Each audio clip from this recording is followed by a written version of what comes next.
Hello po mga ka-farmers, ngayong umaga po ay gagawin natin yung isa sa mga method ng pagpo-pruning sa talong. Ito po yung tinatawag na Y pruning. Disclaimer lang po mga ka-farmers, ako po ay hindi pa eksperto sa pag-aalaga ng talong at i-share ko lamang po sa inyo yung mga natututunan ko sa ibang mga farmers na expert na po sa pag-aalaga ng talong.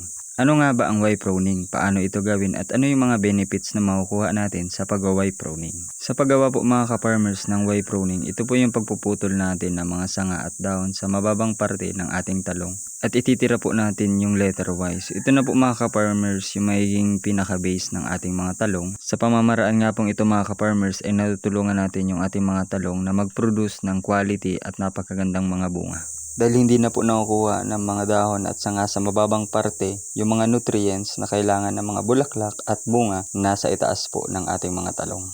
Kailan naman tayo dapat mag-Y pruning? Pwede po tayo mga ka-farmers mag-pruning kapag namumulaklak na po yung mga talong o kapag namumunga na ito. Katulad dito sa amin mga ka-farmers, sinubukan ko po muna yung isa sa suggestion ng isang farmer na natanungan ko na okay lang kahit wag nang mag-Y pruning. Pero napansin ko po na hindi nga po quality yung bunga ng ating mga talong, kaya gagawin na po natin ngayon na mag-Y pruning para masubukan naman po natin yung ibang method sa pag-aalaga ng talong. Isa pa nga po mga ka-farmers sa mga benefits ng pag-Y pruning ay mas mapapadali po yung pag-spray natin ng insecticide sa mga talong, dahil kapag masyado po itong masanga at madahon, mas mahihirapan po tayong mag-spray dahil kailangan natin itong mapalibutan ng spray para maprotektahan sila sa mga insekto na umaatake sa ating mga talong. Kung sa tingin nyo po mga ka-farmers ay helpful po itong idea na na-share ko sa inyo, paki-cultivate naman po yung like button at paki-subscribe and follow na rin po yung aking Facebook page at YouTube channel. At paki-share din po mga ka-farmers yung idea na ito para mas ma-share po natin yung mga ideas about sa pagpa-farming.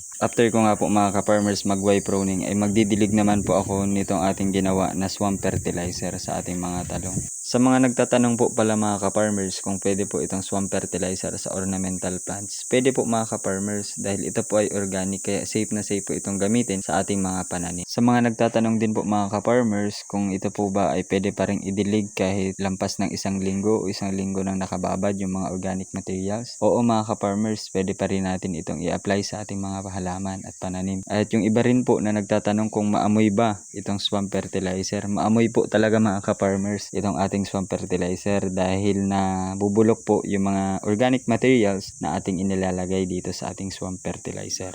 Sana mga ka-farmers ay nasagot po yung iba sa mga katanungan po ninyo about dito sa swamp fertilizer. Ayan mga ka-farmers, naubos ko po yung 2 drum sa pagdilig ng swamp fertilizer sa ating mga talong at i-refill lamang po natin ito ng tubig. At kapag napansin po ninyo mga ka-farmers na luminaw na po yung tubig sa ating swamp fertilizer, mas mainam po na dagdagan na po natin ng mga organic materials ang ating swamp fertilizer para mas maging effective po ito sa ating mga halaman at mga pananim na ating dinidiligan. Ugaliin din natin mga ka-farmers na tatakpan ang ating mga swamp fertilizer dahil maaari po itong pamahayan ng namok at magkukos pa po sa atin ng sakit. Yun lamang mga ka-farmers, sana ay nakatulong po ito sa inyo. Happy farming!